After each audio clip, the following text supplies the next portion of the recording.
Hey, it's Tucker Carlson. This spring, word began to circulate in Washington that the House Oversight Committee, under its new chairman, Congressman Jamie Comer, had discovered criminal behavior after reviewing thousands of pages of the Biden family's bank records.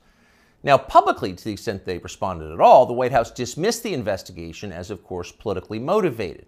In any case, irrelevant. Hunter Biden was an adult, so his business dealings had nothing at all to do with his father, in this case, the President of the United States. But in private, everybody understood it wasn't quite that simple. There has long been overwhelming evidence that Joe and Hunter Biden's financial lives are not separate at all, but deeply intertwined. On Hunter Biden's laptop, there's a suggestion that the two of them even at one point shared a bank account. And of course, Hunter Biden wrote himself that he kicked back cash from his foreign business deals to his father. He wrote that bitterly. So the Oversight Committee's investigation was potentially a disaster for the White House, a scandal, possibly even the prelude to criminal charges. So in order to get ahead of all of that, Joe Biden's handlers did the one thing they could do. They set up an MSNBC interview to preemptively whitewash whatever Jamie Comer might find. Here's the result of that. This aired on May 5th. Sir, there is something personal that's affecting you. Your son, while there's no ties to you, could be charged by your Department of Justice. How will that impact your presidency? First of all, my son's done nothing wrong.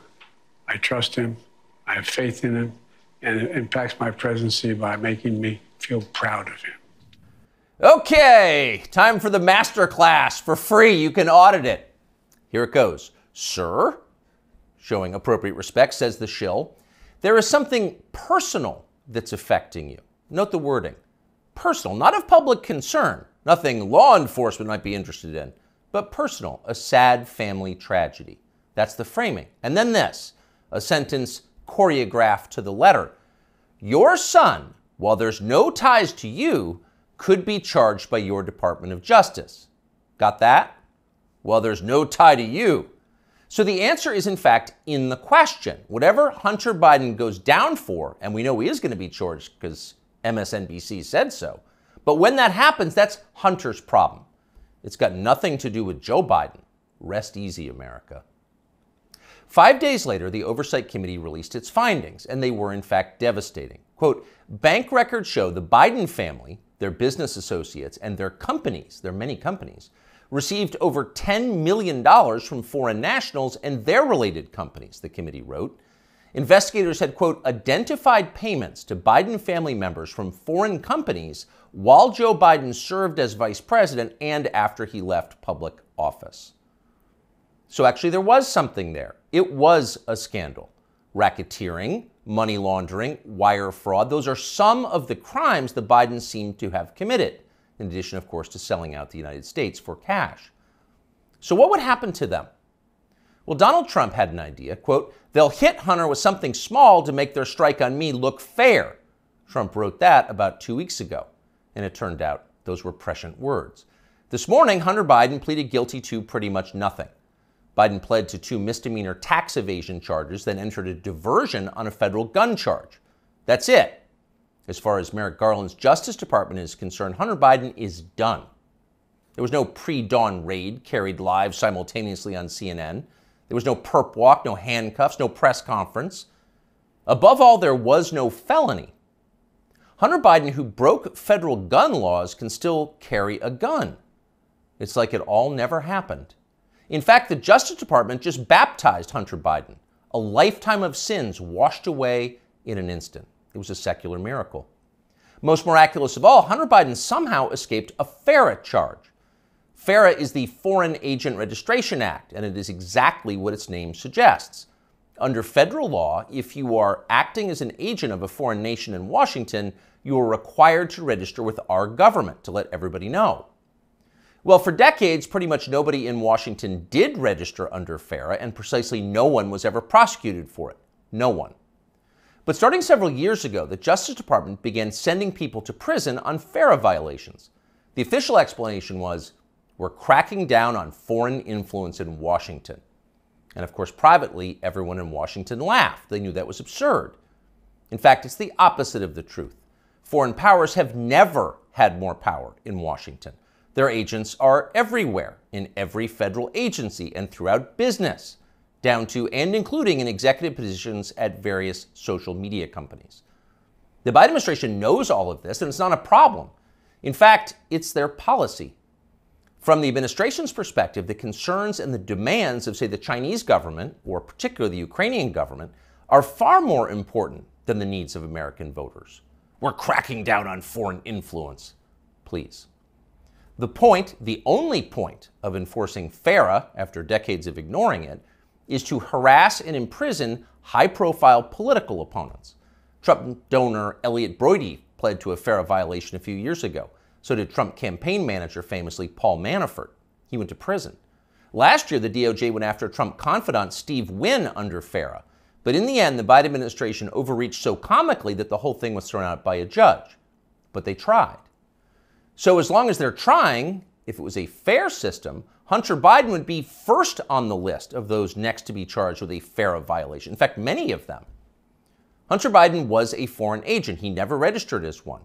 But for years, that's exactly what he was. He sold access to his father and other lawmakers to the Chinese and the Ukrainians and countries throughout the world. There's no debate about that. The FBI has known about it for years. For years, they've had possession of Hunter Biden's laptop. But they didn't charge him for it today. They never will. Why? Well, you know the answer. Hunter Biden has good genes. A more interesting question, though, which is another question the feds will never consider, is what does Hunter Biden do for a living now? This is a man with no obvious job and, of course, zero skills. He spent midlife smoking crack. Yet somehow he's managed to live pretty well despite rising inflation. He's been living in big houses in the costliest residential neighborhoods in the world. He's been paying his stripper baby mama $20,000 a month in child support. And he has retained a team of the most expensive lawyers in the country who spend quite a bit of time sending threatening letters to anyone who asks questions about how they're being paid. We can confirm that firsthand. So again, what does Hunter Biden do for work? That's a fair question, and tonight we have the answer. For years, Hunter Biden was an influence peddler. Now, Hunter Biden is a self-actualizer. He self-actualizes for a living. He gets in touch with himself, his feelings, and he follows his muse. Here he is explaining his new vocation in a 2019 ABC News interview. This is new. It's your studio. Yeah. But now he's opening the doors to a place never captured by a paparazzi's lens, his refuge, an art studio where he finds solace in painting. What's the goal eventually? No goal. That's the perfect part about it. It's just, it literally keeps me sane. His refuge, far from the paparazzi's lens. In other words, we're not the paparazzi, we're ABC News. What's the goal of this? Your refuge. There's no goal, he says, grinning with those fake teeth. It just keeps me sane. But actually, there was a goal. And if you didn't know what a virtuous person Hunter Biden was, you might think it looked a lot like money laundering. 2 years after that interview, Hunter Biden was selling prints of his art. And to be clear, just the prints, not the, quote, art itself, but effectively photocopies of it for $75,000 a pop. Apparently, Hunter Biden moved 5 of these repros in just days. That's $375,000 in less than a week for signing copies of your fake art. As for the paintings themselves, childish self-indulgent blots, those sold for $500,000 apiece. So the question is, who bought them and why? It'd be interesting to know. There's a story there for sure, but of course we have no right to know. There's no public policy implication. It's not like Hunter Biden's finances have anything to do with his father's finances. Meanwhile, once his father did become president, corporate publisher Simon & Schuster lined up as well to pay Hunter Biden's bills. According to news reports, Simon & Schuster gave Hunter Biden millions of dollars for his highly selective account of his wholly unaccomplished life. And then the publisher lined up brainless celebrity endorsers like Dave Eggers and Stephen King to promote it. King, who apparently will say anything if it helps the party, called Hunter Biden's silly manuscript a, quote, harrowing and compulsively readable memoir. And then Stephen King described Hunter Biden himself as beautiful. Needless to say, the book sold miserably, but Hunter Biden got to keep the millions, and that was the point. And so on. This kind of thing apparently happened a lot. Again, there seems to be a story here, and we think it's probably worth learning a lot more about it and bringing it to you. In the coming weeks, we will. In the meantime, though, the question is, what can we learn from Hunter Biden's plea deal today? First off, the obvious. For the children of the people in charge, there are no penalties. There are only upsides. They're princelings. They can do what they want. You are not. Therefore, you can't. So don't get any ideas about cheating on your taxes or violating federal gun laws unless you want to celebrate next year's Father's Day through the glass in the visitor's room. The rules definitely apply to you, including rules you don't yet know exist. But there is also a deeper lesson here, a more disturbing one.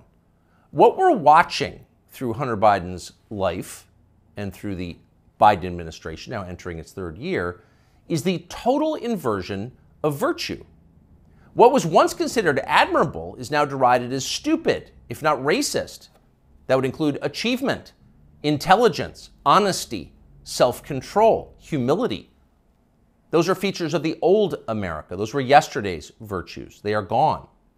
In their place, all that we once considered contemptible and repulsive, we're told to worship that now.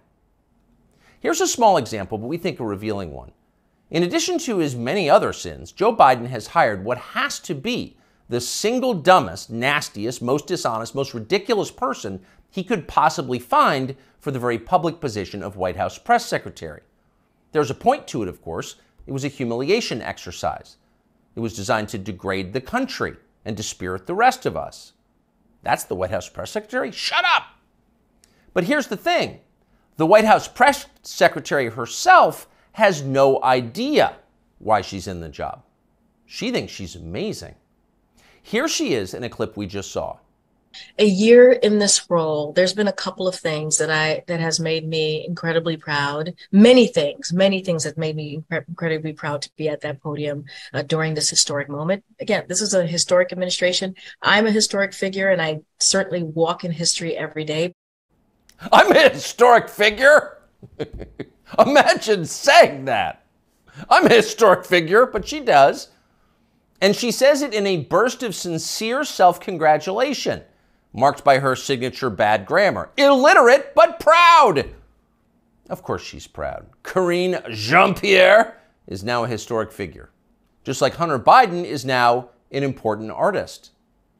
It makes you feel stupid for going to work. Younger people say the news is full of lies. In Kennedy's motorcade. 239 people tell the death of Jeffrey Epstein.